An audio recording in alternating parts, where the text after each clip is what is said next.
دوستای عزیز و مهربونم، سحر هستم، راوی کانال داستان‌های عاشقانه با سحر. ممنون میشم با سابسکرایب کردن و به اشتراک گذاشتن ویدیوها به ما انرژی بدید. فردای اون روز ننه سغرا قبل از نهار از خونه رفت بیرون. کل آشپزخونه رو گشتم، اما واسه اینکه بتونم نهار درست کنم هیچی پیدا نکردم. واسه همین چاره جز بیرون رفتن و فروختن علنگوها نداشتم. چادرمو سر کردم و صورتمو پوشوندم و با ترس و لرز از خونه زدم بیرون. اما دلم عین سیر و سرکه می جوشید. می ترسیدم تو شهر با سجاد یا حتی بابا خان برخورد کنم. شاید اصلا بابا خان اومده بود، اما خودشو جلوی ما آفتابی نکرده بود. فقط خدا میدونه اون روز با چه حال خراب و عذابی تو شهر گشتم تا یه طلا فروشی پیدا کردم که راضی شد علنگوهای ما رو ازم بخره. پولی که از فروختن علنگوها یدم شد شاید واسه 5-6 ماه کفاف میداد. رفتم کلی آذوقه تهیه کردم و برگشتنی با دستای پر از خرید حاضر نشدم کرایه ماشین بدم، چون توی اون شرایط سخت قرون به قرون اون پولو باید مدیریت میکردم. 2-3 ساعتی از رفتنم به بازار میگذشت که بالاخره به محله کوروشینا رسیدم. قدممو تندتر کردم تا هر چه زودتر به خونه برسم که یهو حس کردم یکی از پشت سر چادرمو کشید و چون حرکتش آنی و غیر قابل پیش بینی بود، کیسه های خرید از دستم سر خورد و خودم هم عقب افتادم زمین.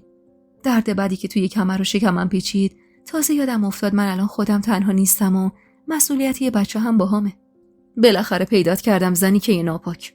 سجاد بود که درست جلو روم وایساده بود و با یه ژست کاملا طلبکارانه نگام میکرد.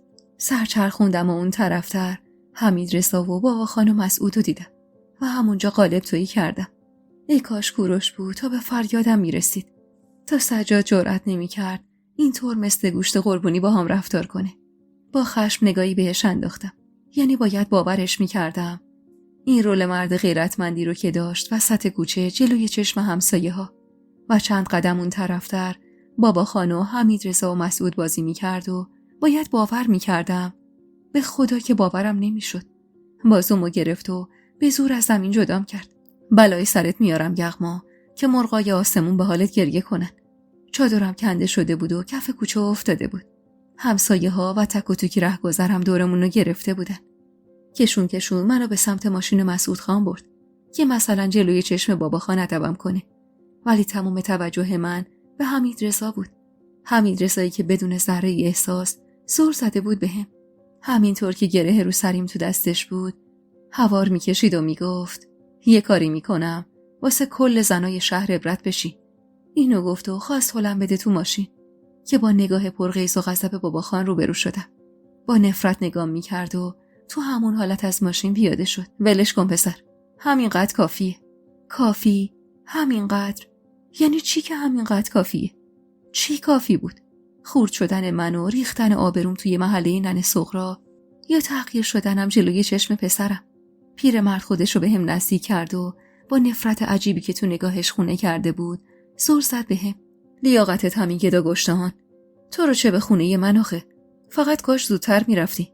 کاش همون وقتی که مجید بدبختو کردیم زیر خاک گورتو گم میکردی میرفتی.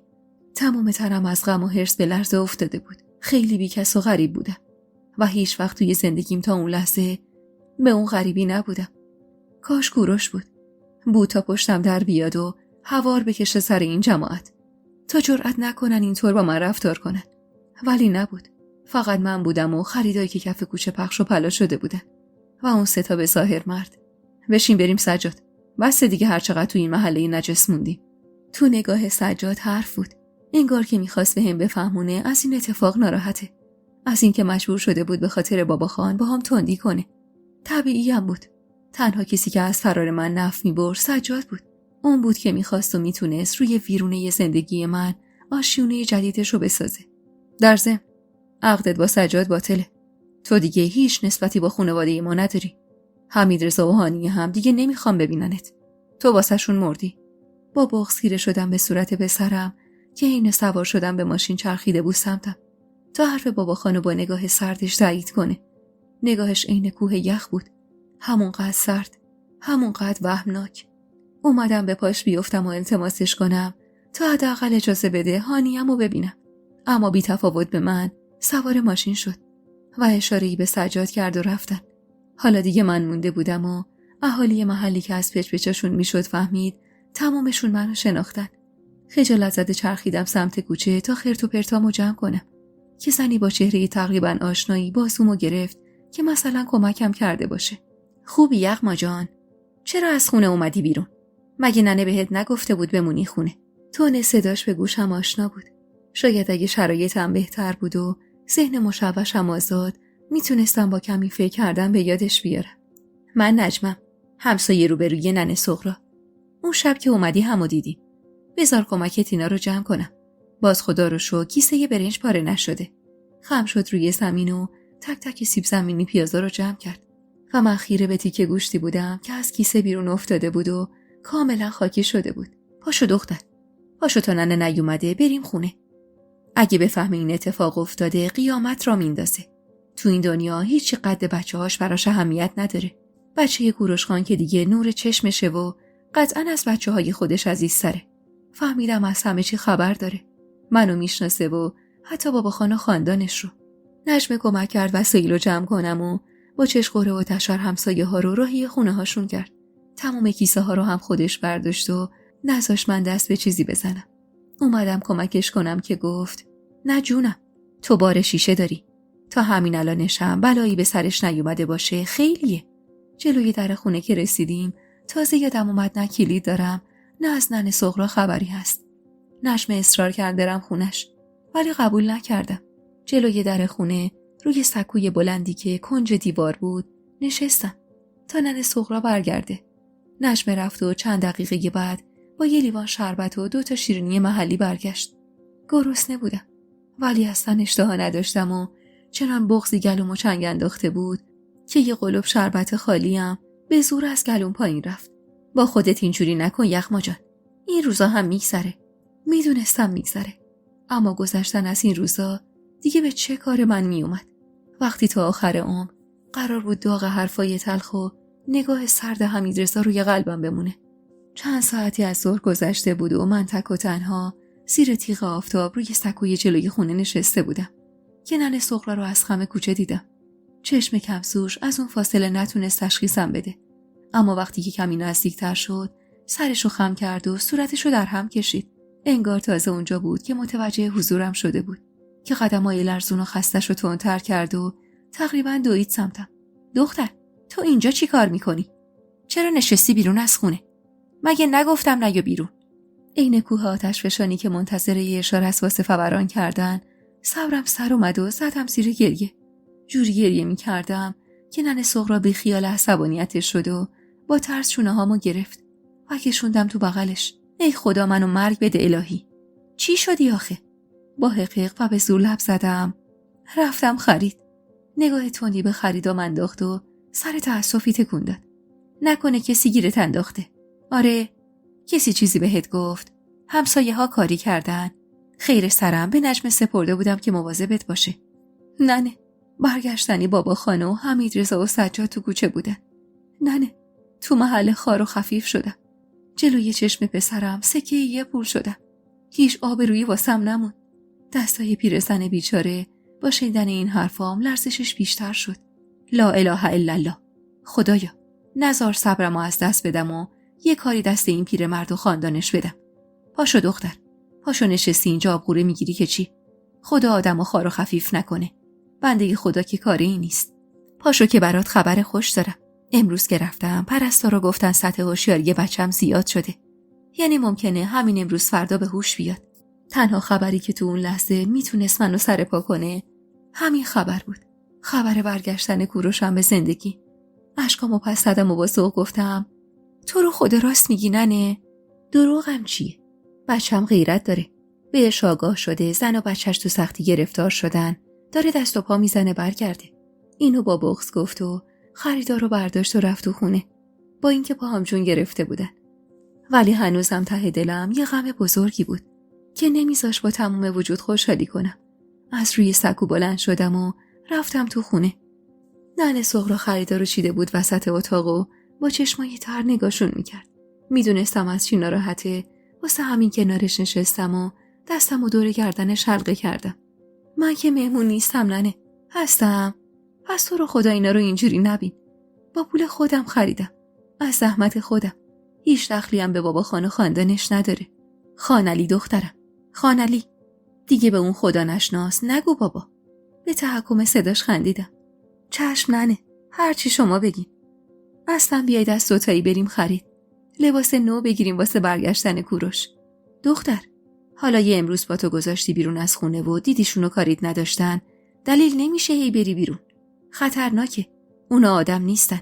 نمیشه به حرفایی که الان زدن رفت. گرچه با یادآوری بلایی که به سر کوروش آورده بودن تمام تن و بدنم به لرزه میافتاد، ولی بی خود و بی جهت ته دلمو قرص کردم تا ننه هم نترسه. نترس ننه. اونا دیگه از خیر و شر من گذشتن و رفتن. حتی بابا خان. خانعلی خان گفت من دیگه زن سجاد نیستم و عقدمون باطله. گفت دیگه هیچ دخلی به اون و خانواده‌اش ندارم. من که چشمم آب نمیخوره. اینا به این راحتی‌ها دست از سر پسر بیچاره‌ای من بر نمیدارن. این خط، این هم نشون. ننه مصر بود رو حرفش. اما به زور تونستم مجابش کنم. گرچه خودم هم هنوز کاملا مجاب نشده بودم به آروم شدن جو زندگی. راست میگفت ننه. از حمیدرضا و بابا خان بعید بود که به همین راحتی‌ها از ناموسشون دست بکشن. اون روز ننه کوکوی سیب زمینی پخت و زورکی به خوردم داد و به اصرار من خودشم خورد. از دوتایی عازم بازار شدیم. جفتمون در عین اینکه غم زیادی رو دلمون بود، اما از اون طرف خوشحالم بودیم. خوشحال از اینکه علائم کوروش نشون میداد که شاید بخواد برگرده. شاید بخواد چشماشو باز کنه و ما را از این همه نگرانی و بی پشت و پناهی نجات بده. من به سلیقه ننه سغرا یه پیراهن پلیسه سبز زیتونی خریدم با گلای سرخ اناری. ننه اما به یه چارقد سفید بسنده کرد. هرچی هم اصرار کردم یه بلوز نو بخره، قبول نکرد که نکرد. خوب میدونستم که دردش خرج کردن تنها پسندازمونه. واسه همین امتناع میکنه از خرید. بعد از کمی گشت و گذار توی بازار، دوتایی با پای پیاده راه افتادیم سمت بیمارستان. دل تو دلم نبود تا دوباره ببینمش. حالا که امیدم به برگشتنش بیشتر شده بود، دیدنش توی اون وضع کمتر عصابم میداد. ننه سغرا توی راه رو نشست و من رفتم بخش پرستاری تا بلکه راضیشون کنم به دیدن کوروش. تک تکشونم اونقدر توی اون مدت قصه زندگی کوروش شنیده بودن که زیادی پاپیشم نشدن. یکیشون با روی خوش اومد تا کمکم کنه لباس بپوشم و برم بخش آیسیو. چشمت روشن عروس خانم. آقا داماد دلداده ما هم که حالش داره بهتر میشه. از اینکه تو سن 33 سالگی با وجود 2 بچه بالغ و یه توراهی عروس صدام میزد، شرمم میشد و خجالت میکشیدم. خندید و دست پشت کمرم گذاشت. خجالت نکش جونم. کل این بیمارستان قصه این مجنون دلداده رو از برن. اونقدر خوب از برن که وقتی آقا تو دادا شد خواستم بیام ملاقاتش، نگهبان قبول نکرد. حرف از دهنش در نیومده، انگار یکی یه سطل آب یخ خالی کرد رو سرم. آقام، من خیلی سال یتیمم خانم. پرستار کمی دست باچه شد. نمیدونم والا. پس اون پیرمرده کی بود؟ میدونستم کار کسی جز بابا خان نمیتونه باشه و حتی به راحتی هم میتونستم بفهمم دلیل اینجا آمدنش چی بوده. حتما اومده بود که کار ناتمامش رو تموم کنه. احساس میکردم تمام عضلات بدنم منقبض شدن و همینطور که دنیا دور سرم میچرخید پرسیدم مطمئنی نذاشتن کسی بیاد داخل؟ آره بابا، خیال تخت. اصلا به خواست خود ننه سغرا این کارو کردن.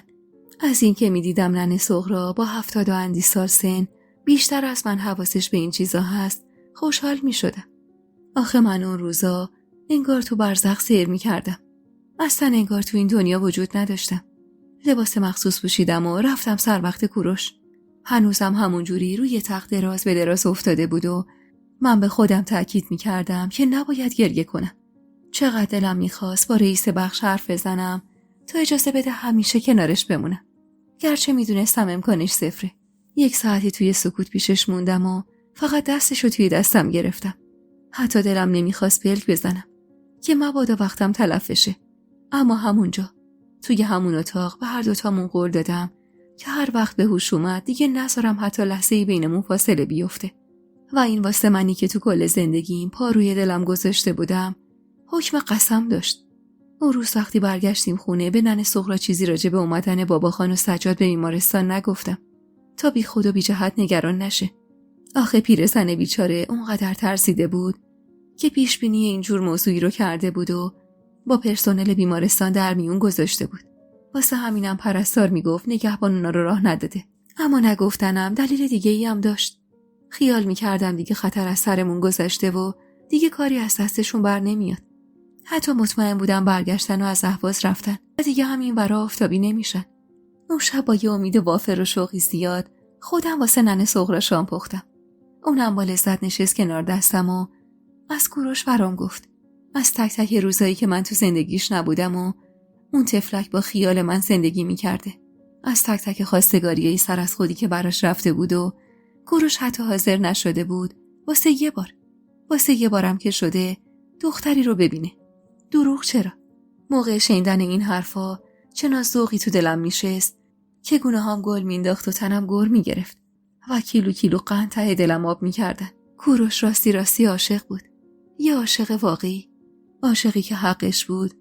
من واسه یه بارم که شده تو زندگیم پا روی ترسام و حرف مردم و مصلحت اندیشی بذارم. حقش بود که محکم پشتش در بیام و جلو روی کل دنیا وایسم.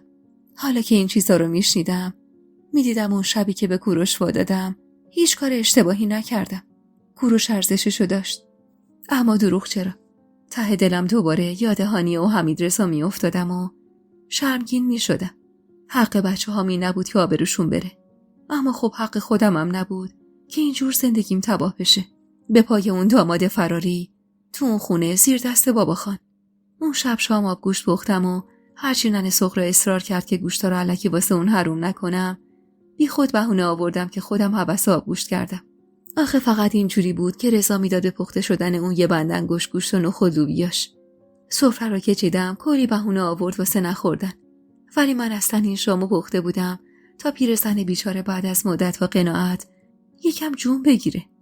آخر سر جون خودم و قسمش دادم و پابندش کردم به سفره.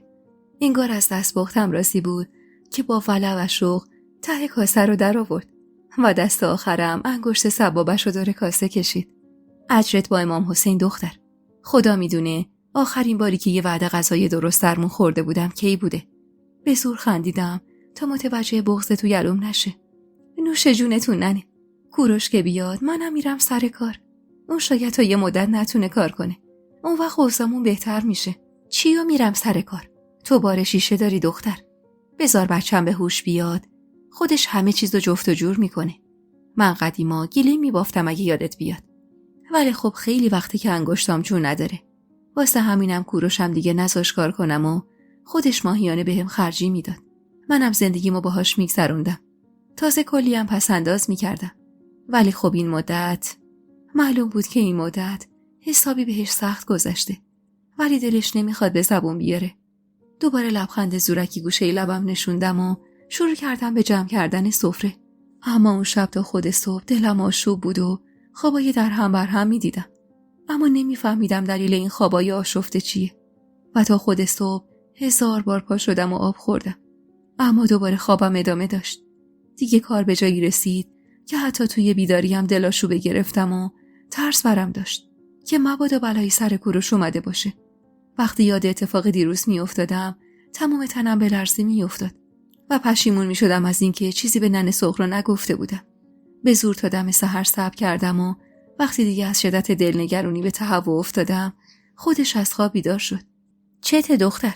ویار کردی؟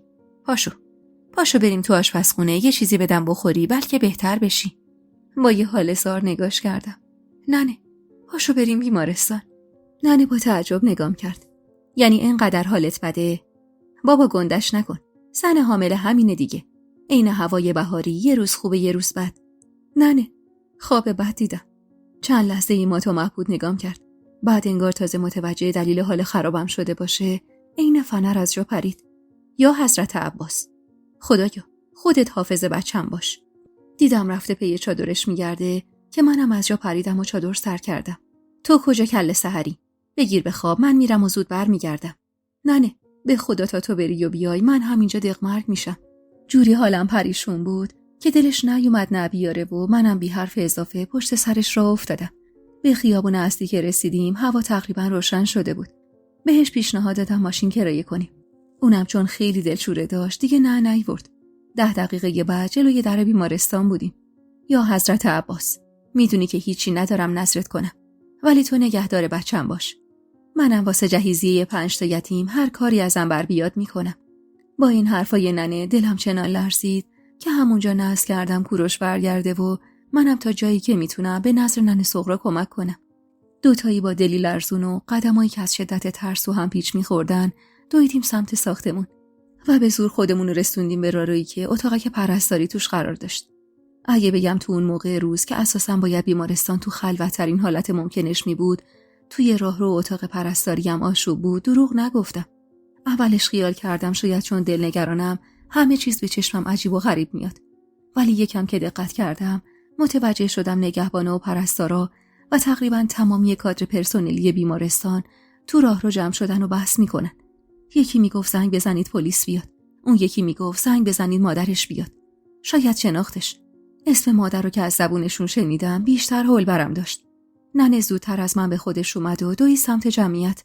خوب که به همه و آشوب وسط راه رو نگاه می‌کردم، قامت آشناتری به چشمم میومد. حمیدرضا بود. پسر من که تو دست نگهبانا اسیر شده بود. قلبم شروع کرد به تندتر زدن. لازم نبود با خودم فکر کنم دلیل اینجا بودن حمیدرضا و این وضعیت چیه. خوب میدونستم چه داستانی پشت این اتفاق است. یهو ننه صغرا شروع کرد به جیغ کشیدن و نفرین کردن. نفرین به جون بابا خان و خاندانش. پاهام جون نداشت برم سمتش آرومش کنم. آخه من خودمم یکی رو میخواستم که بیاد آرومم کنه. چند لحظه بعد چند تا مأمور پلیس اومدن و گزارش نوشتن و حمیدرضا رو جلوی چشمای خودم بردن. ننه صغرا مشت به سینش میکوبید و ناله میکرد. هر چقدرم پرستارا سعی داشتن بهش بفهمونن که حال کوروش خوبه و به موقع رسیدن بالا سرش، بازم کوتابیا نبود. ننه حق داشت، اما منم حق داشتم که اون لحظه توی اون آشوب به فکر حمیدرضا باشم یا نه. اما نه، من یه مادر بودم، درست این ننه صغرا که به فکر کوروشش بود. مگه حمیدرضای من چند سالش بود؟ به خدا 16 سال اون قدری نیست که بشه خوب و بد و حسم تشخیص داد. اونم واسه کسی مثل پسر من که زیر دست بابا خان بزرگ شده بود که اگه بهش میگفت بمیرم میمرد. بالاخره پاهای خور شدم و تکون دادم که دنبالش برم که ننه صغرا داد زد: کجا یغما؟ اون پسر میخواسته بابا یه بچه تو از بین ببره. میخواسته با بالش. یغما اگه رفتی دیگه بر نگرد. با آوردن اسم بالش پاهم سوس شد. اما دروغ چرا؟ دلم میخواست میتونستم به ننه صغرا بفهمونم که اون پسری که اینجوری خطابش میکنی بچه منه. تن نحیفشو 9 ماه به شکم کشیدم و 2 سال شیره وجودم رو به خوردش دادم.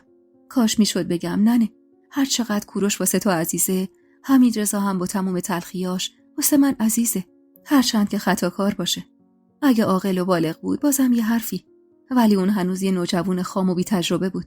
تو همین فکر و خیالا بودم که صدای داد ننه منو به خودم آورد. اصلا صبر کن، منم میام. میخوام ازش شکایت کنم. یه کاری میکنم که اون خانلی خرف دست و پام بیفته. بعد از زدن این حرف دوی سمتم و بازوم و عین یه تبهکار تو چنگش گرفت و از پله ها کشوندم پایین. زبونم قفل شده بود و هیچ حرفی نمیتونستم بزنم. مثل همه مواقع مشابه. ماشین کرایه کردیم و دوتایی رفتیم کلانتری. جلوی در کلانتری که رسیدیم بالاخره زبون خشکم و تکون دادم. ننه صغرا، تو شکایت تو بکن. اصلا حق داری. حتی از طرف من و بچه توی شکمم هم شکایت کن. اما تو رو خدا ازم توقع نداشته باش بچه‌مو ول کنم. هر چقدرم که گناهکار. با هر زور زد به صورت رنگ پریده و سردم. میخوای دوباره پشت بچه‌مو خالی کنی؟ آره. یهو ته دلم خالی شد. همین دیروز بود که به خودش قول داده بودم که واسه یه بارم که شده به خاطرش جلوی روی کل دنیا وایسم. من قسم خورده بودم و الان وقتش بود. دقیقاً همین الان وقتش بود. وقتی جلوی در کلانتری وایساده بودم تا برم تو از بچه خطاکارم دفاع کنم، جوری دلم لرزید که دو دل شدم. بین کوروش و حمیدرضا موندم. این دوراهی همیشگی زندگی من بود. تمام عمر بین این 2 نفر گیر کرده بودم و حالا وقتش بود واسه یه بارم که شده پشت کوروش در بیام. پشت کسی که واسه خاطر من این بلا سرش اومده بود. واسه خاطر عشقمون. ننه صغرا به حالت قهر پشت کرد به هم و رفت داخل کلانتری و من چند لحظه بعد از اینکه راهمو انتخاب کردم واردش شدم. توی راه رو خلوت بود و جز یه سرباز کم سن و سال کسی دیگه ای نبود. ولی از توی یکی از اتاقا صدای جر و بحث می اومد. صداها آشنا بودن. بابا خان بود و سجاد. همه جمع بودن. ننه صغرا هم اونجا بود. صداشو از پس صدای کلفت مردم میتونستم تشخیص بدم. اونقدر هول کرده بودم که میخواستم بدون اجازه وارد اتاق بشم که سرباز جوان ترسیده و با عجله از روی صندلیش بلند شد و دوید دنبالم. کجا خانم؟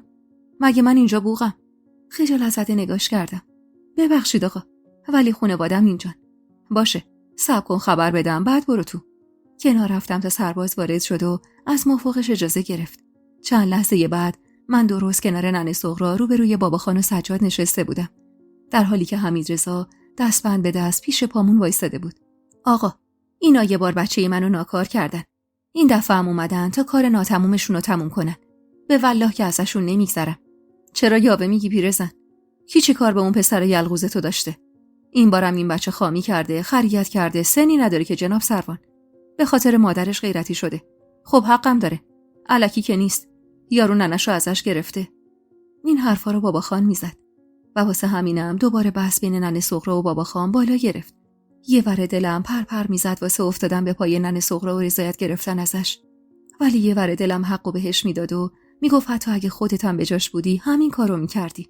با تشر مأمور کلانتری که هر سه ساکت شدم به خودم جرأت دادم که لف کنم. جناب سروان، ننه سغرا راست میگه. اینا بار اولشون نیست که قصد جون شوهر منو میکنن. یهو چنان سکوتی توی اتاق حکم فرما شد که سرماش به تن خودم هم نشست. حتی جرأت نداشتم رو برگردونم و تو صورت باباخان نگاه کنم. فقط صدای پوزخندش رو شنیدم. شوهر. مأمور کلانتری واسه این که دوباره جنجال نشه پرید وسط حرفش. خب خانم، از کجا مطمئنید شما؟ ترسیده نگاهی به صورت راضی و منتظر ننه سغرا انداختم. پسرم دیروز خودش اقرار کرد. خودش گفت که با پدر بزرگش چند نفر رو گرفتن تا بیان سراغ کوروش و ننه سغرا با دهن باز نگاه میکرد. نمیدونم تعجبش از همتم بود یا حرفایی که تا به حال نشنیده بود. دروغ میگه جناب سروان. این زن عادتشه. میخواد با این تهمت‌ها یه تیکه از خانواده ما بکنه و ببره. خیال میکنه ما دیگه بدهیم. تا خواستم دهن باز کنم و در جواب حرف سجاد حرفی بزنم، حمیدرضا با یه حالت پر از حرص و کینه دهن باز کرد. دروغ نیست. این زن اگه یه حرف راست تو عمرش زده باشه همینه. من 2 نفر رو گرفتم تا بیان زیرش کنن. میخواستم از شرش خلاص بشم که چشم ناموسم نداشته باشه، ولی نشد. جون سخت‌تر از این حرفاست. گفتم این دفعه میرم خلاصش میکنم که بازم نشد. دوباره توی اتاق همه به پا شد. ننه سغرا شروع کرد به ناله و نفرین کردن و باباخان فحش دادن. من اما مات و مبهوت پسرم نگاه میکردم که نگاه پرکینه و سردش و دوخته بود به صورتم. انگار با این اعتراف قصد داشت آتیش به جونم بزنه که زد. چند لحظه بعد مأمور آگاهی باباخان حمیدرضا را از اتاق بیرون کرد. تمام تنم داشت میلرزید. خب مادر، میخوای ازشون شکایت کنی؟ دیگه با زبون خودش اعتراف کرده به کارش.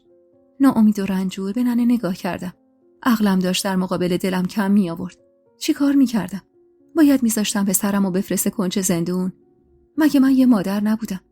من یه مادر بودم و هر چقدرم که میخواستم به پای قول و قسمم بمونم بازم دلم زور میشد. ملتمسانه به ننه نگاه کردم. ننه، قربونت برم. بیا یه تعهد بگیریم و از این شهر بیرونشون کنی. خدا رو شکر که کوروشم حالش بهتره.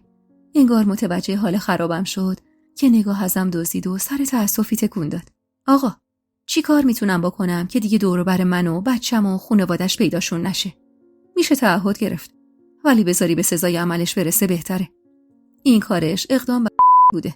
با شنیدن این حرف از زبون جناب سروان یا به خودم اومدم. من چی کار کرده بودم؟ چرا باید یه دونه پسرم به خاطر من تن به همچین کاری میداد؟ اگه بلایی سر کوروش میومد، حمیدرضا با 16 سال سن میشد یه مجرم. نه نمیخواد. همین که تعهد بگیری و از شهر ما دورشون کنی کافیه. بچم که به هوش اومد از این خراب شده میریم که دیگه دست هیچ ننه قمری به همون نرسه. اون روز به درخواست ننه سغرا جلوی چشم خودمون از تک تک اعضای خانواده باباخان، یعنی سجاد و حمیدرضا و حتی شخص خود باباخان، امضا و اثر انگشت گرفتن که دیگه هیچ وقت دور و بر ما آفتابی نشن. گرچه همون امضا و اثر انگشت رو هم حمیدرضا به زور داد.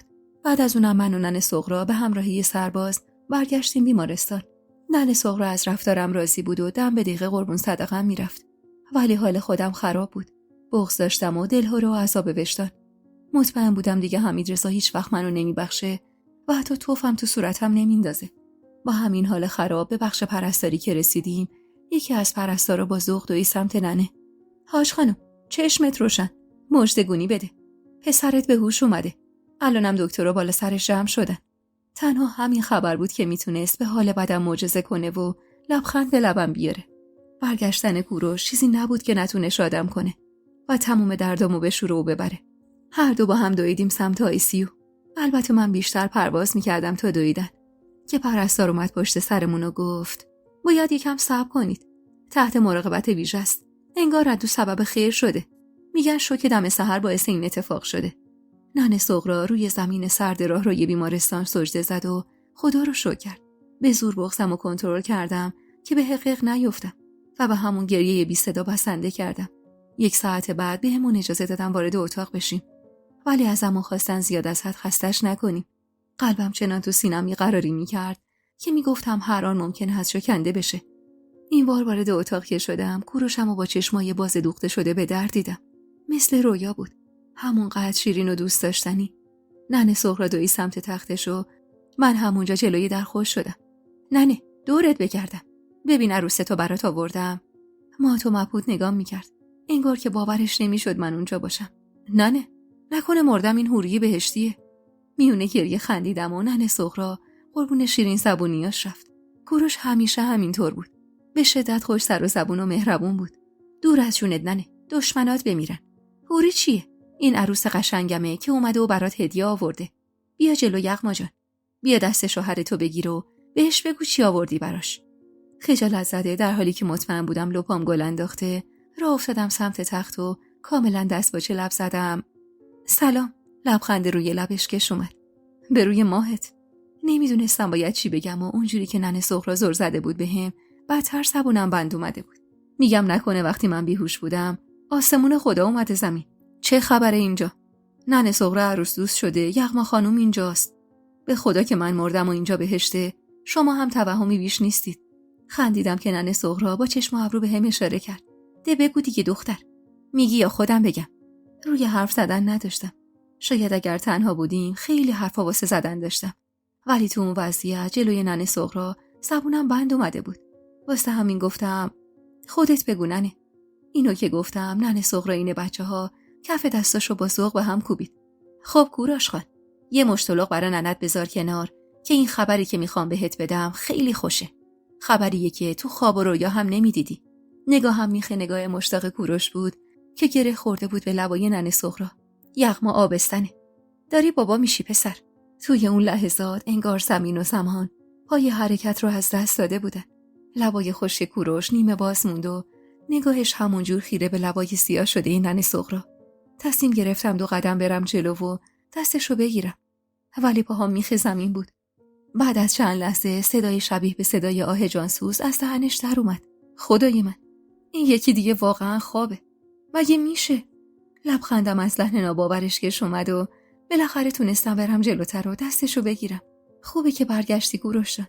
من و این بچه عین برق گرفته ها برگشت سمتم و جای اینکه به صورتم خیره بشه سر زد به شکمی که هنوز هیچ برآمدگی نداشت. بگو مرگ کوروش راست میگی؟ دلم هوری ریخت و با کمی تلخی اومدم دستمو پس بکشم که نذاشت. جون کوروش راست میگم.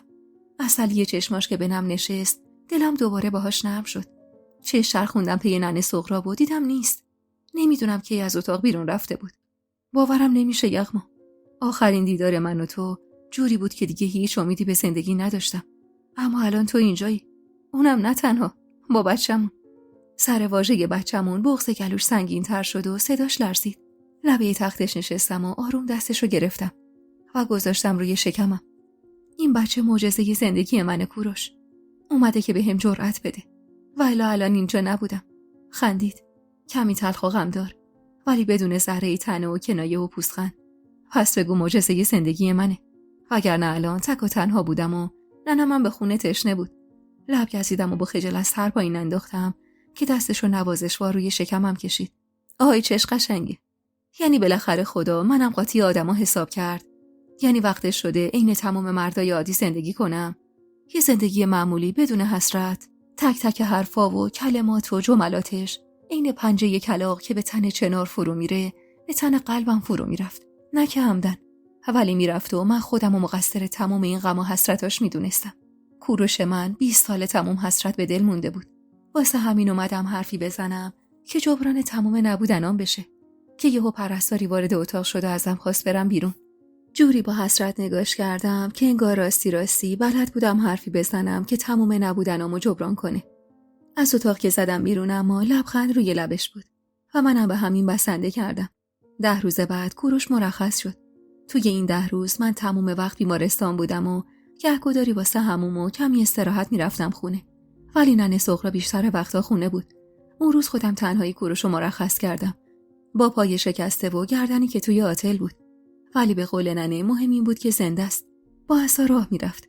ولی همین که نفس میکشید واسه ما بس بود. ماشین گرایه کردم و سر راه یه جعبه شیرینی گرفتم و رفتیم خونه. هر دو جوری خوشحال بودیم که انگار رو زمین بند نبودیم. ماشین به سختی و به اصرار من از کوچه تنگ گذشت و چند قدم پایین‌تر از خونه ننه سغرا وایساد. انگار کل محل منتظرمون بودن که به محض پیاده شدنمون پیر و جوان، بچه و بزرگ دورش حلقه زدن و صلوات فرستادن. یکی واسش گل گرفته بود، یکی دیگه پاچه و قلم گوسفندی. چه شرخوندم میون جمعیت به یکی از اعضای خانواده‌مون. برادری از کوروش یا خواهری از خودم. ولی هیچ کس نبود. همه غریبه هایی بودن که از خودی بهمون نزدیکتر بودن. خوبی عزیزم، چشمت روشن. بده به من اینا رو. تو برو تو که خسته شدی.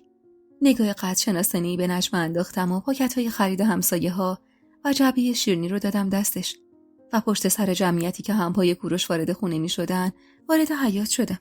ننه سغرا کل کوچه و حیاط آب پاشیده بود. یکی از مردای همسایه پیش پای کوروش خروس پرسیایی رو زمین زد و من هموندم یاد گوسفندایی افتادم که بابا خان دم بدم با بهونه و بی بهونه قربونی می‌کرد. کوروش به اصرار همسایه‌ها از روی اون خونابه رد شد و وارد ایوون شد. دیگه بزرگی گوشه ی حیاط روی اجاق گاز تک شعله در حال غلیدن بود.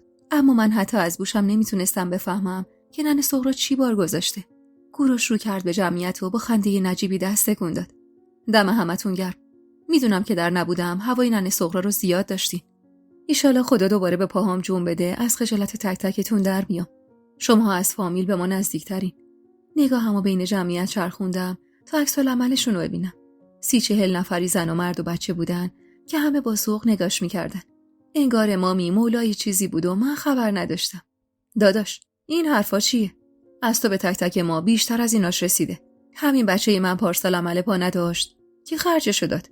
اونم وقتی که هیچ کس یه پاپاسی کف دستم نمیذاشت. تو؟ جمعیت به همه افتادن واسه تایید و هر کدوم داستان خودشو تعریف کرد.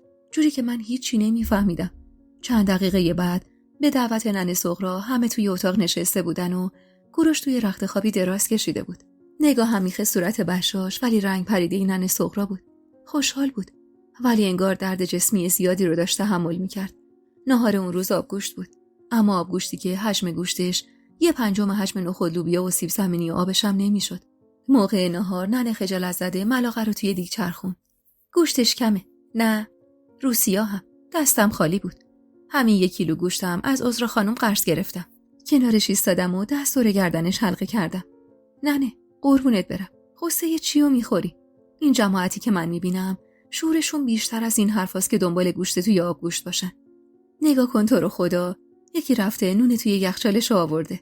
اون یکی ماست توی کوزه خونه‌شو. بعد تو فکر گوشتی؟ مهم کوروشه که الان اینجاست. مهم این صورته که میخنده. همزمان دستمو به لپاش نزدیک کردم و گونه‌هاشو کشیدم. ولی از سردی صورتش و خیس عرق بودنش لبخند رو لبم ماسید.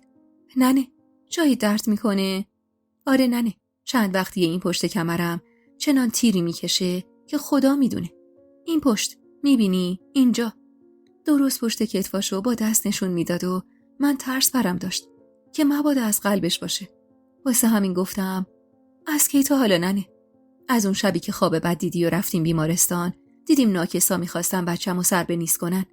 ننه، رضایت دادم ولی همش تن و بدنم میلرزه.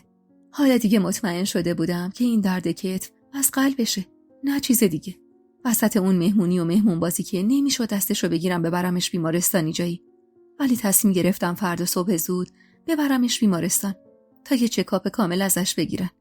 ناهار اون روز با یه سفره خودمونی و گرم و بدون تجملات با خنده و خاطرات شیرین کوروش و باقی اهل محل خورده شد. رفتارشون با من اما از همه چیز قشنگتر بود. جوری رفتار میکردن که انگار سالیان سال زن کوروش بودن و حالا که کوروش اینجاست و توی این وضع هیچ ربطی به من نداره. دم غروب بود که دیگه همه رفتن و من موندم و ننه سغرا و کوروشی که نزدیک به 2 ماه میشد جاش توی این خونه خالی بود و حرفای ناگفته‌ای که وقت واسه گفتنش زیاد بود. البته به خیال خام من. ننه سغرا هندونه قاچ شده رو با سینی سردا سمت من و رو کرد به کوروش. نمردم و 2 تاتونو با هم تو این آلونک دیدم. به خدا که اگه همین امشب ملک الموت بیاد سر وقتم گلایه‌ای ندارم. کوروش رو ترش کرد و من اصلا یادم به حال خراب سر ظهر ننه سغرا نیفتاد. اون شب از شیرین ترین شب‌های زندگیم بود. تا دم سحر 3 تایی کنار هم نشستیم و ننه سغرا حرف زد و ما فقط خندیدیم. کسی از تلخی‌ها و سختی‌هایی که کشیده بود حرفی نزد. هیچ کس از غم و حسرت‌ها و درداش نگفت. انگار هر 3 تامون بعد از عمری زحش کشیدن نیاز داشتیم به این کوچه علی شب تا خودمونو بهش بزنیم و به روی خودمون نیاریم که چه ها بهمون گذشته که به اینجا رسیدیم. دم سحر بود که بالاخره ننه سغرا با خمیازه‌ای تصنعی و ساختگی از جاش بلند شد. پاشید دیگه. پاشید پرچونگی بسه. برید تو اتاقتون بخوابید. فردا صبح کلی کار داریم. با خجالت زیر بغل کوروشو گرفتم تا ببرمش توی اتاق که ننه سغرا چند لحظه همینجور نگام کرد. ننه جان، یغما، مدیون همین یه لقمه نون و نمک منی اگه دست بچه منو از اینجا به بعد زندگیش ول کنی. و همین یه جمله حرف نیمه شب شد وصیت کل زندگیش، در حالی که هر 3 تامون از آینده بی خبر بودیم. در حالی که هیچ جوابی به حرف ننه سغرا ندادم، کوروشو بردم سمت تختش و خودم هم کنارش نشستم. اونقدر ناراحت و پکر بودم که کوروش خیال کرد حرف ننه رو به دل گرفتم. چش قشنگم، به دل نگیر. مادره و نگران 20 سال شاهد عذاب کشیدن من بوده. حق بده که نگران بشه. زورکی لبخند زدم. به خدا به دل نگرفتم. اصلا از دستش ناراحت نشدم. ولی اینجوری که حرف میزنه دلم میگیره. هی با خودم میگم تقصیر منه که پیرزن بیچاره اینقدر نگرانه. تقصیر تو که نیست عزیزم. تو چه گناهی کردی که من عاشقت شدم؟ بعدش هم گذشته ها گذشته. مهم الانه که کنار همیم. اونم نه 2 تایی، بلکه 3 تایی. خجل خندیدم که سعی کرد بغلم کنه. نه کوروش، من و تو هنوز نامحرمی. چه نامحرمی یغما؟ بچه من تو شکمته. عقلت هم که با اون یارو فسخه. اینو که میدونی. با ذوق صداش خندم گرفت. میدونم جونم، میدونم. پس فقط میمونه یه شناسنامه و یه جشن واسه دل خوشکنک ننه سغرا. بعدش هم یه عمر زندگی آروم و بی دغدغه کنار هم. همینجور که حرف میزد آروم آروم منو کشون تو بغلش و 2 تایی خودمونو به زور جا دادیم روی تخت 1 نفره. یغما، حس میکنم دارم خواب میبینم. اصلا باورم نمیشه. تو اینجا تو این خونه کنار من. گفتم اگه بگم خودمم باورم نمیشه نمیخندی بهم؟ نوک دماغمو بوسید و خندید. نه جونم، نمیخندم. ولی خندیدی. داشتم عین دخترای نوجوان 14-15 ساله رفتار میکردم. عین اون دخترایی که تازه تو اوج جوانی عاشق شدن و کنار محبوبشون تا میتونن ناز میکنن. انگار قلب منم درست توی همون روزای جوانی که عشق کوروش از دست دادم گیر کرده بود. انگار خروار عقده داشتم برای عاشقی کردن و ناز فروختن. کوروش عمیق‌تر خندید و این بار روی لبم رو نرم و آروم بوسید. خنده نبود، چش خوشگله. سوق بود. بی خیال یغمای 30 ساله شدم و تو جلد همون دختر 14-15 ساله فرو رفتم و سرمو تو گودی گردنش فرو کردم. کوروش جانم. وقتی روی تخت بیمارستان تو اون حال دیدم دنیا به آخر رسید. اگه این بچه و امیدای ننه سغرا نبود عمرن دوام نمی آوردم. سخت‌تر تو آغوشم گرفت. اگه تو و این بچه و ننه سغرا نبودین منم دوام نمی آوردم جونم. همه ی دنیای من شمایید. امیدم، انگیزم، همه چیزم. میدونم الانم شرایط زندگیمون خوب نیست، ولی قول میدم این گش پای لامصب که باز شد جبران کنم. هم واسه تو، هم واسه ننم، هم واسه این طفل معصوم. دستمو گذاشتم روی صورتش و گفتم خدا سایه‌تو از سرمون کم نکنه کوروش. همین که هستی واسه من بسه. به خدا که اگه چیز دیگه ای بخوام. پیشونیمو بوسید و به زور ملحفه رو کشید روم. نمردم و شدم سایه سرت. چنان بغض و حسرتی تو صداش بود که لال شدم و تا خود صبح دیگه دم نزدم. بازم من بودم و بغضی که ناشی از عذاب وجدان بود. عذاب وجدانی که بابت حسرتی که روی دل کوروش مونده بود به جونم افتاده بود و هر چقدرم که میخواستم خودم رو قانع کنم که الان کنارشم بیفایده بود. 40 سال از عمر این مرد رفته بود، تازه داشت همه خوشبختی رو میچشید. این حق کوروش من نبود. حق کسی که اینطور عاشقانه به پای معشوقش نشسته بود نبود. صبح که تو آغوشش چشم باز کردم تمام غما یادم رفت و جاش که خروار آرزوی خاک خورده اومد جلوی چشمم. تمام عمر دلم میخواست یه روز صبح اینجوری چشم باز کنم و خودمو کنارش ببینم، بدون ترس و لرز و دلهره. و اون روز به خیالم همون روز بود، وقتی با چشمای عسلی پرمهرش زل زده بود بهم. انگار خدا خودش تو این چشما سرمه کشیده. سیاه سیاه، عین زندگی من بدون تو. زندگیم همینقدر سیاه بود وقتی نبودی یغما. همینقدر سیاه. خجالت زده خندیدم و در حالی که دیگه نشونی از اون دختر نوجوان 14-15 ساله تو وجودم نبود، لب زدم چشمای تو هم درست عین زندگی منه. البته بعد از اومدن تو. یعنی مثل عسله. باور کنم که این زندگی رو با گردن شکسته و پای بسته و یخچال خالی شیرین میبینی؟ چشخوره این نثارش کردم و از تخت پایین اومدم. این پا و گردن که خوب میشه. اون یخچالم پر یا خالی باشه فرقی به حال طعم عسلی زندگی من نداره. مهم تویی کوروش. مهم تویی که الان کنارمی. ابرو انداخت بالا و به زور روی تخت نشست. خوب زبونت شیرین شده، چش خوشگله. چشم و ابرویی اومدم. زبونم تلخ بود چون زندگیم زهر بود. اما الان دلم خوشه. زبون از حال دل سرچشمه میگیره. با شک نگام کرد. جوری که انگار میخواست بگه باورم نمیشه دل دور از بچه‌هات خوش باشه. ولی چیزی نگفت و من فقط از نگاهش خوندم.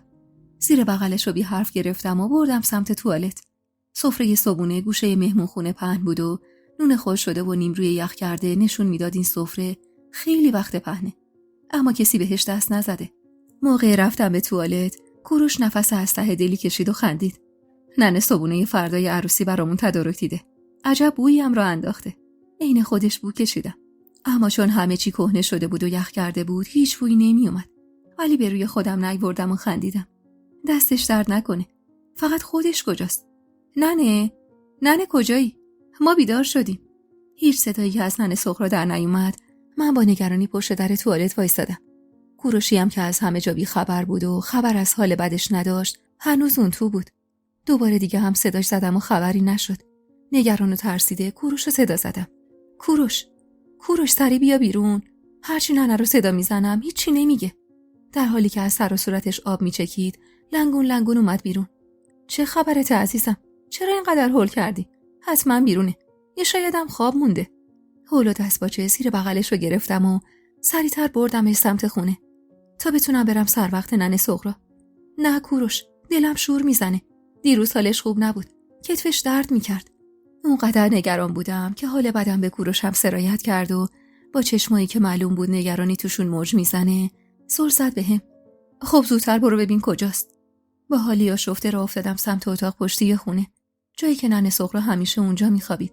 تاریک ترین و کوچکترین اتاق خونه بود. تنم خیس عرق بود و قلبم به تپش افتاده بود.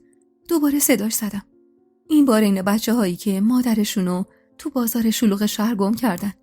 ننه سغرا. دوباره که جوابمو نداد بغضم شدت گرفت و دلم گواه بد داد. دسته در اتاقو با ترس و لرز پایین کشیدم و با دیدن تن نحیف و خمیدش توی رخت خواب اشکم سرازیر شد. هیچ امیدی نداشتم به زنده بودنش. که اگه بود بعد از این 1000 باری که صداش زده بودم جوابمو با جان ننه میداد. پرده از چشمامو پوشونده بود و نمیتونستم ببینمش. ولی اونجوری که راحت و بی دغدغه توی رخت خوابش دراز کشیده بود یعنی به راحتی جون داده بود. چشمای بسته و دست و پای صاف. با دست صورتشو نوازش کردم. سرد بود. انگار که سالیان سال بود که تنهامون گذاشته بود. یاد ذوق و خنده و حال دیروزش افتادم. یاد رخت دومادی که تن کوروشش نکرد و بچه‌ای که حتی یه بارم نتونست ببینه. تموم این حسرت‌ها به خاطر من به دل این زن مونده بود. به حقیق افتادم. داشتم از غم و غصه خفه می شدم. چطور به کوروشم می گفتم تو اوج خوشبختی بدبخت شدیم؟ چطور می گفتم داغ مادرت نه تنها به دل تو که حتی به دل منم موند؟ یغما چی شده؟ چرا گریه می کنی؟ چرا ننه سغرا بیدار نمیشه؟ ترسیده سر چرخوندم سمت صداش. اعصاب دست جلوی در اتاق وایساده بود. چی باید می گفتم؟ نه جرأتشو داشتم نه روی حرف زدن. ننه سغرا چته؟ پاشو قربونت برم. چه وقت خواب آخه زن؟ پاشو دیگه. لنگون خودشو کشید سمت رخت خواب ننه و به زور روی زمین نشست. از ترس حقیقتی که کم کم داشت آشکار میشد ازش فاصله گرفتم و تو خودم جمع شدم. تا اون لحظه و تا اونجای عمرم گریه مردی به سن و سال کوروش رو ندیده بودم. ننه یتیمم نکن تو رو خدا. من قد 20 سال از عمرم کم دارمت. ننه من تازه میخواستم جبران مافات کنم. ننه پاشو. سجه میزد و تن بیجون ننه رو تکون میداد و من بی صدا اشک میریختم. برای بار چندم بود که از خودم متنفر میشدم. تعدادش داشت از دستم در میرفت. تعداد بارهایی که داشتم از این یغمای بی‌عرضه‌ای که گند زده بود به زندگی تک تک عزیزاش متنفر میشدم. شونه های کوروش هم خم شده بود و میلرزید. صدای مردونه و جذابش خشدار بود و پر از غم. ننه، بمیرم برا دلت که طاقت خوشی نداشت. این ننه یه بدبخت من یه اون بدبختی کشید و دم نزد. اون وقت یه شب خوشی دید و تاب نیورد. میترسیدم برم سمتش و بغلش کنم. میترسیدم اونم همینقدر از من متنفر باشه. از منی که باعث و بانی این وضع بودم. ولی همونجور که گریه میکرد دستشو دراز کرد سمتم. دیدی یخما؟ دیدی یتیم شدم؟ با همون دست دراز شده و آغوشی که برون باز شده بود تمام ترسم از نفرتش نسبت به هم ریخت و برای بار هزارم فهمیدم عشق کوروش به من چیزی نیست که به این راحتی از سرش بپره. مثل یه بچه کوچیک خزیدم سمتش و خودمو تو آغوشش جا دادم. جوری که انگار اونی که مادرش رو از دست داده بود من بودم، نه کوروش. جفتمون یتیم شدیم عزیزم. فقط تو نیستی که عزیزتو از دست دادی. منم اینجا بی کس و کار شدم. بی امید شدم کوروش.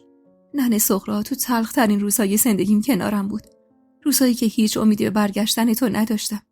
محکم‌تر در آغوشم گرفت. خیسی اشکشو روی سرم حس می‌کردم. هیچ وقت فکر نمی‌کردم آدم‌ها تو 4مین دهه زندگیشونم با از دست دادن مادر احساس یتیمی کنن. اما من و کوروش اون لحظه عین بچه‌های 4-5 ساله احساس یتیمی می‌کردیم. حتی منی که یه بار پدر و مادر خودم رو از دست داده بودم. اما این بار با این همه سن و سالی که از خدا گرفته بودم بیشتر احساس غم می‌کردم. شاید چون داغ ننه سغرا بیشتر از داغ پدر و مادر خودم به دلم مونده بود. ظهر نشده کل محل خبر شدن. در خونه باز بود. صدای شیون زنای همسایه و صلوات فرستادن مردای محل و ذکر لا اله الا الله گویان بدرقه راه تن بیجون ننه سغرا بود.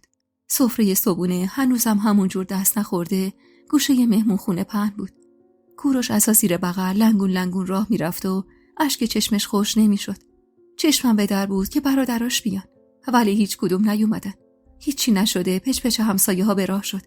یکی میگفت بیچاره ننه سغرا که چشم به راه رفت. اون یکی میگفت داغ دامادی کوروش به دلش موند. یکی دیگه میگفت دیدی از هرچی ترسید به سرش اومد. دستش از گور موند بیرون، نتونست به سرش دومات کنه. منم مات و مبهوت گوشه ایوون نشسته بودم و به جای خالی ننه فکر میکردم. به اینکه بعد از نبودنش چطوری باید برای کوروش مادر، برای خودم امید و برای طفل معصوم توی راهم پشت و پناه باشم. هنوز پیراهن گلدار پلیسه‌ای که با ننه سغرا برای روز برگشتن کوروش خریده بودم تنم بود. رخت عصا نداشتم و توی اون هول و ولا حتی به این فکر می‌کردم که چجوری باید 4 قد سیاه یا پیراهن سیاه واسه خودم دست و پا کنم. کوروش هم با همون پیراهن 4 خونه سفید کرمیشون سر ایوون نشسته بود. سر ظهر بود و قرار بود که ننه سغرا رو تا اذان ظهر شسته و خاک کنن. دل و دماغ بازار رفتن نداشتم و حتی حوصله هم صحبتی با کسی رو هم نداشتم. نمیدونم نجمه از کجا عین نعمت خدا رسونده جلوی چشمم نازل شد. بیا قربونت برم.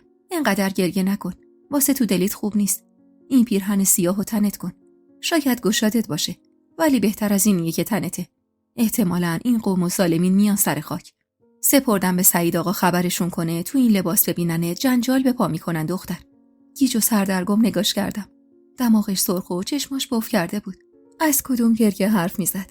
من که به خیال خودم چشمه اشکم خوش شده بود و بغض راه گلومو بسته بود. ولی داشتم گریه میکردم و خودم نفهمیده بودم. دستمو گرفت برد اتاق پشتی تا لباس عوض کنم و خبر نداشت. رخت خواب نیمه به هم خورده ی کنج دیوار منو یاد ننه سغرا میندازه. بغض کرده نالیدم. کاش واسه کوروشم یه کاری میکردی. بیچاره پیراهن سیاه نداره. خیال تخت. سپردم به سعید آقا بره از بازار بگیره بیاره. رخت خودش واسه کوروش خان کوچیک بود و اندازه نمیشد. با همون حال خراب پیراهن نجمه رو که تا نوک پام میومد پوشیدم. سیاهی سر تا پام حالمو خرابتر کرد. الهی بمیرم برات که تو الان باید به جای این رخت عروسی تنت میکردی. تو آینه قدیمی میخ شده به دیوار به خودم نگاه کردم. زنی غریبه و کاملا ناشناس خیره شده بود به من. کی بود این زن؟ چرا اصلا شبیه من نبود؟ دماغ کوفته‌ای چشمای قرمز و ورم کرده که دیگه چیزی از سیاهیش پیدا نبود. لبای خشک پوسته شده و صورتی که به سیاهی و کدری میزد. اصلاً چیزی خوردی؟ تو این وضعیت هر چی تو قصه بخوری ننه بیشتر عذاب میکشه. از در نیمه باز اتاق به سفره دست نخورده ناشتایی نگاه کردم. الهی من کوفت میخوردم. الهی میمردم، ولی پام به زندگی کوروش باز نمیشد. بعد انگار تازه سر دلم باز شده باشه، نشستم کنج اتاق و شروع کردم به جیغ زدن. نجمه ترسیده سعی میکرد دستامو بگیره، ولی من انگار عنان از کف داده بودم. از خودم سیر بودم. از این زندگی دل بریده بودم و طاقتم تاق شده بود. تا کجای زندگیم قرار بود عذاب بکشم؟ تا کی این وجدان من قرار بود ناآروم باشه؟ مطمئن بودم داغی که عشق من به زندگی و دل کوروش گذاشته بود حالا سرد نمیشد. مطمئن بودم این اتفاق یعنی مرگ ننه سغرا هیچ وقت از پیش چشم هیچ کدوممون پاک نمیشه. اونقدر گریه کردم و جیغ زدم که از حال رفتم. چشم باز کردم اما توی مهمون خونه روی رخت خواب کوروش کنار دیوار دراز کشیده بودم. اگه چشمم به پیراهن سیاه توی تنم نمیافتاد، هیچ یادم نبود چه بلایی به سرمون اومده. به حیاط نگاه کردم. دم غروب بود و سفره صبحونه جمع شده بود و دیگه هیچ اثری ازش نبود. از آخرین یادگار ننه سغرا، خونه خالی و خلوت بود. فکر کردم تا یادم بیاد که این ننه رو خاک کردیم، اما هیچی یادم نیومد.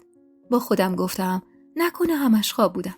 عصبی از جا بلند شدم و راه افتادم سمت حیاط که تو آستانه در سینه به سینه نجمه در اومدم.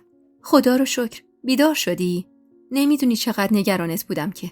مات و مبهوت به دیگه شسته شده یه گوشه ی حیاط نگاه کردم. ننه کجاست؟ نجمه ترسیده بود. اینو از چشماش میفهمیدم. ترسیده بود که نکنه مغزم از کار افتاده و عقلمو از دست دادم.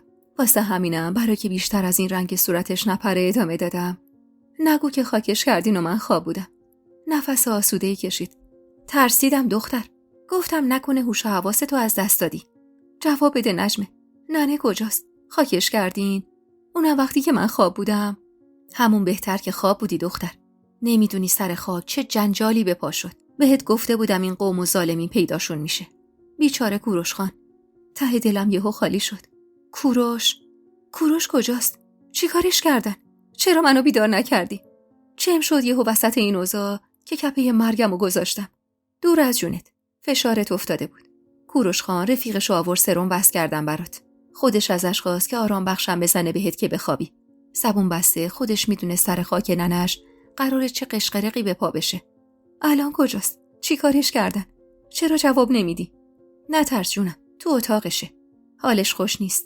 از سر خاک اومدیم بدون اینکه لب به چیزی بزنه رفت اونجا و درو بست. منتظر بودم بیدار بشی خودت بری بهش سر بزنی. براتون آش گذاشتم.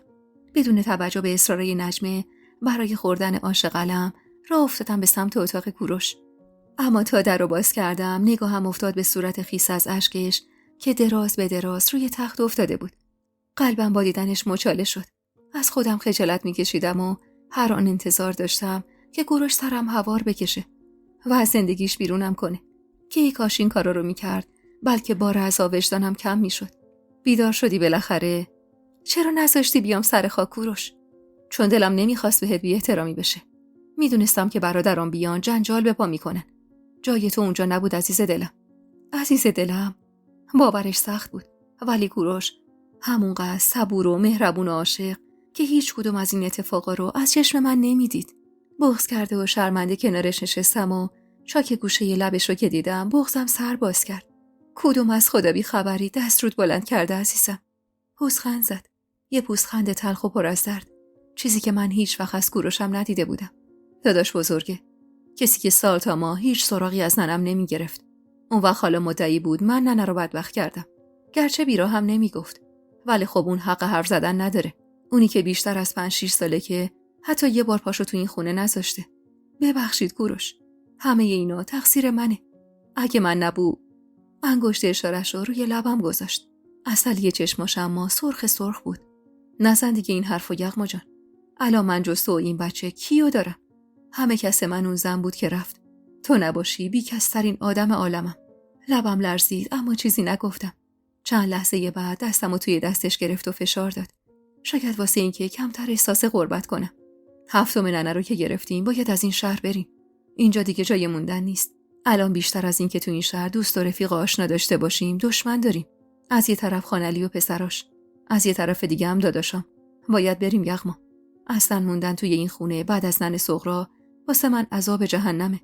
درکش میکردم و از خودم بود که از این شهر برم یه جایی که دیوار به دیوار و خشت به خشتش منو یاد پیرزنی نندازه که چشم انتظار دومادی پسرش از دنیا رفت و من بانی این چشم انتظاریش بودم.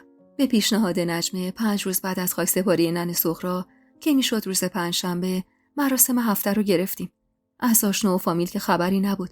فقط من بودم و کوروش و اهل محل. هرچی پول از فروش علنگوهای مارال برام مونده بود دادم به کوروش واسه خرج مراسم هفته ننه. ولی مدام صداش تو گوشم میپیچید که رضا ندارم به خرج شدن یه قرونی از اموال خاندان خانعلی تو خونم. اما من واسه دلخوش کنک خودم همش میگفتم مارال که ربطی به اون خانواده نداره و هر وقت که تونستم پول علنگوهاشو بهش پس میدم تا هیچ دینی به گردن ننه نداشته باشه. مراسم هفته جمع و جور خودمونی بود. نهارشو خود زنای محل تو حیاط پختن و سفرش درست این روز مرخص شدن کوروش تو مهمون خونه پهن شد. کل محل قصه دار ننه سغرا بودن و گهگاهی میشنیدم که مرگشو از چشم من میدیدن. گرچه بیرا هم نمیگفتن. من خودمو مسبب مرگ اون پیرزن بی‌نوا میدیدم. مراسم که تموم شد نجمه و شوهرش و بچه‌هاش بعد از 5 روز برگشتن خونه خودشون و من موندم و کوروشی که سعی داشت غمشو پنهون کنه و در و دیوار خونه‌ای که به سینم فشار می آوردن. یهو خونه خالی شده بود و بی کسی بیشتر از هر وقت دیگه‌ای به هم فشار می آورد. رفتم کنارش نشستم و سرمو روی زانوی سالمش گذاشتم. قلبم تیر میکشه کوروش. خدا نکنه قلب تیر بکشه عزیزم. این روزا هم میگذره. تنها دلخوشیم اینه که لااقل ننم یه روز تو زندگیش خوش بود. ذوق زندگی ما رو داشت و رویای دنیا اومدن بچه‌مون. زیر چشمی نگاش کردم. چه بغضی گلوی مردونش رو گرفته بود. آخر هفته گچ پامو باز میکنم. بگو نجمه خانم بیاد کمکت کنه وسایل رو جمع کنیم. باید هر چه زودتر از اینجا بریم. اما زود نیست کوروش. واسه رفتن همین الانشم دیره. باز کردن گچ پاتو میگم. نه، رفیقم میگفت کافیه. بیشتر از اینش ناز و اداست. چپ چپ نگاش کردم که ملی خندید و لپمو کشید. یادم نبود خانومم پرستاره. نگران نباش عزیز دلم. دردش خیلی کمتر شده. بهتره روش راه برم که عادت کنم. یه هفته طول کشید تا کوروش گچ پاشو باز کنه و من به کمک نجمه وسایل خونه رو جمع کنم. جمع کردن وسایل خونه به منظور اسباب کشی یا بردن اساسیه نبود. چون من از حرفای کوروش اینجوری فهمیده بودم که به کمک یکی از بزرگای فامیل و پادرمیونیش برادرای کوروش باهاش کنار اومده بودن تا بتونن خونه رو بذارن واسه فروش و هرسشون رو تقسیم کنن. تمام وسایل خونه رو کارتون کردیم و روی هر جعبه نوشتیم که چی توش گذاشتیم. کوروش ازم خواسته بود جز لباسا و وسایل شخصی ننه سغرا که یه آینه قدیمی و یه سرمدون بود چیز دیگه‌ای بر ندارم. تمام دار و ندار کوروش از اون خونه شد 2 چمدون لباس و ساک دستی من. عصر روز آخر وقتی خونه کاملا خالی شد و تمام اسباب خونه وسط حیاط بود و من و نجمه داشتیم عصرونه نون پنیر می‌خوردیم و خستگی در می‌کردیم، زنگ در حیاط به صدا در اومد. مطمئن بودم کوروشه.